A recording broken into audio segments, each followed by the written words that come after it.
Hello，大家好啊！咁好多謝你哋咧，又嚟到我呢個頻道。咁好多啲人自己都有啲 YouTube 頻道啦，佢哋都係 focus 一樣嘢嘅。有啲咧就係專係講時事啊，或者講時裝啊；有啲就係講美食喎，仲有啲咧就係話旅行啊，或者日常生活啊，或者煮食嘅。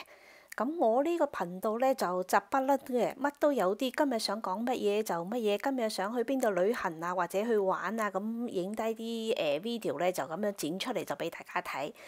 同埋咧，我拍片性嘅有啲咧就非常之即興嘅，或者今日煲個湯，諗下可以share 俾大家或者分享俾大家嘅話咧，就攞起部相機咧就喺度影噶啦。雖然講咧就冇拍得唔係咁好啦，冇乜水準啊，但係可以分享俾人。跟住咧，你哋又俾個 like 我啊，或者有 comment 咧，我就非常之開心嘅。咁快咧，英國嘅秋天又嚟到㗎啦！咁英國嘅秋天咧，我非常之中意嘅，因為咧就你如果出去郊外嘅地方啊，或者中意行山嘅朋友咧，就見到咧就啲花草樹木咧就顏色咧就有五顏六色嘅。如果你企喺山頂嗰度睇咧，就一片咧就彩色嘅，有黃色啊、紅色啊、綠色啊，即係非常之靚嘅。咁以前咧就好中意出埠嘅，或者去其他啲countryside 啊，或者 national park 嗰度咧去行山啊、睇風景啊。咁而家咧就好似兩個人咧就唔係幾想喐嘅。咁如果揸車咧喺一個鐘頭以內咧，或者過少少都冇所謂。咁去啲地方去行下玩下都唔錯嘅。咁今日咧我就去到一個咧就屋企附近嘅一個national park 嗰度入邊去行下。咁入邊咧就平日咧就唔係好多人嘅。咁呢個 national park 咧唔算好大，但係咧佢有仲有啲網球場啊，你可以book 嚟打網球啊，或者樓下你攰嘅話咧都可以樓下咧有一個好細嘅museum仔啦。跟住咧仲可以有個 coffee shop 咧，你可以飲下咖啡，食下個 cake 咁樣。同埋咧，佢嗰啲泊車咧，全部都係免費嘅，有幾個出入口嘅。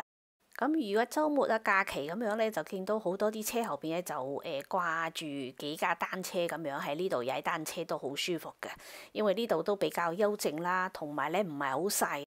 就係咧夏天都唔係好細嘅原因咧，我就好中意喺呢度行嘅。咁得閒咧就有時間嘅話咧，就同我屋企人一齊咧就去行下山啊、傾下偈啊、吸收下新鮮嘅空氣嘅。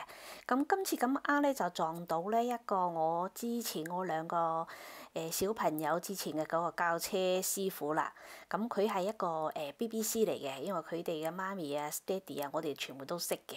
咁佢咧就唔識中文，就係識講廣東話，但係咧佢啲中文字啲全部都唔識嘅。咁同佢傾下偈上嚟咧，就同我講咧就話非常之繁忙啦，因為呢一期就多咗呢幾年啊，唔係呢一期，係呢幾年多咗好多啲亞洲人啊、香港人啊就佢冧佢咁嘅介紹咧就學車嘅。咁佢就同我講，就有啲人真係好勤力啊，同埋咧就好俾心機去學車啊成啊。咁雖然講而家咧同以前比咧就考試啊嗰個要求係高咗好多嘅。同埋咧，佢中文嘅表達能力咧就唔係好強嘅，因為佢好多都唔明你講緊乜嘢，因為佢係呢度啲英文，仲會同佢講嘢，最好就講英文。咁講中文有啲深奧啲嘅啲字咧，佢都唔明你係講緊啲乜嘢嘅，所以佢話溝通方面都有時都有少少啲問題咯咁樣。咁好啦，咁我哋講完之後梗係 goodbye 啦。咁跟住咧就同我屋企人咧喺度傾偈嗰陣咧，就講起我哋另一個朋友噶啦。咁另一個朋友咧，佢1990幾年嗰陣咧就過嚟英國讀書啦，跟住結婚啦，跟住就留低啦。咁佢好早之前咧都已經考咗個車牌㗎啦。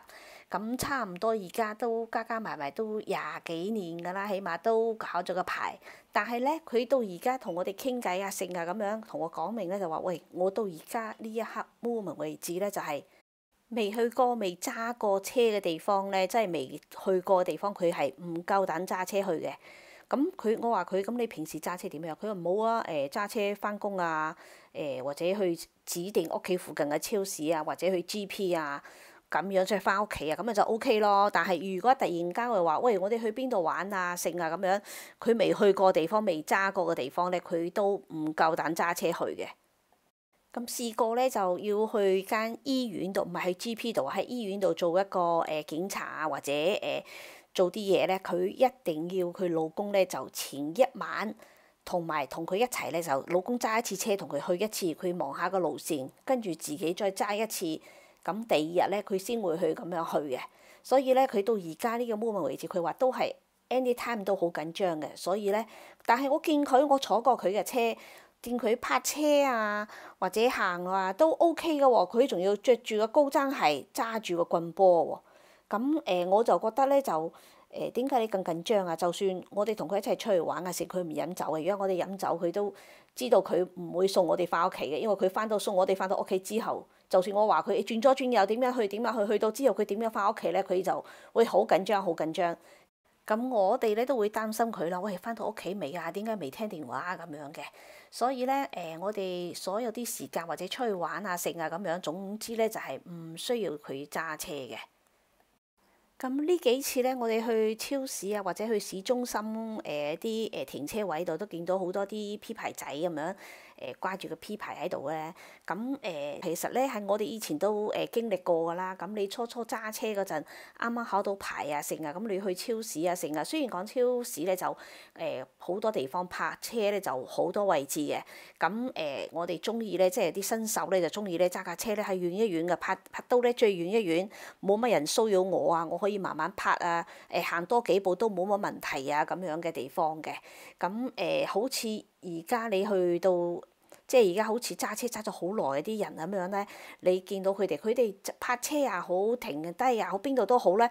佢總之咧去到停車場咧，最好咧就行少一步就好一步咁樣嘅。佢都唔中意，喂，呢度好多位喎，求其泊得唔得？佢一定要揸架車去到前邊最近嗰個入口處嗰個門口嗰度咧有位咧，佢哋先會泊入去嘅。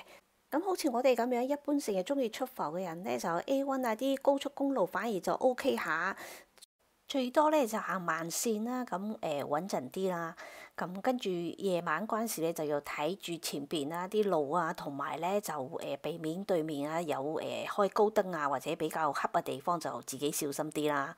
咁有啲人話中意咧出埠之前啊，好似我有個朋友仔又係咁樣，佢每一次出埠好認真㗎，佢一定要檢查下架車有乜事啊，跟住入爆晒嗰啲油啊咁樣，咁佢就話可以放心啲咯。突然間行錯路啊，或者邊度封路啊，成啊咁樣又兜路啊成，咁根本係唔需要考慮夠唔夠油啊，附近有乜油站啊，所以咧就都係一個好嘅 experience 啦。咁好快咧就轉冬令時間㗎啦喎，天氣要好快就黑㗎啦。咁趁住而家咁好嘅天氣咧，咁大家多啲出去行下，做下啲運動啊、食啊咁樣。咁今日咧就同大家傾到呢度㗎啦，多謝你嘅收看啦喎，我哋下一次再傾啊，Goodbye。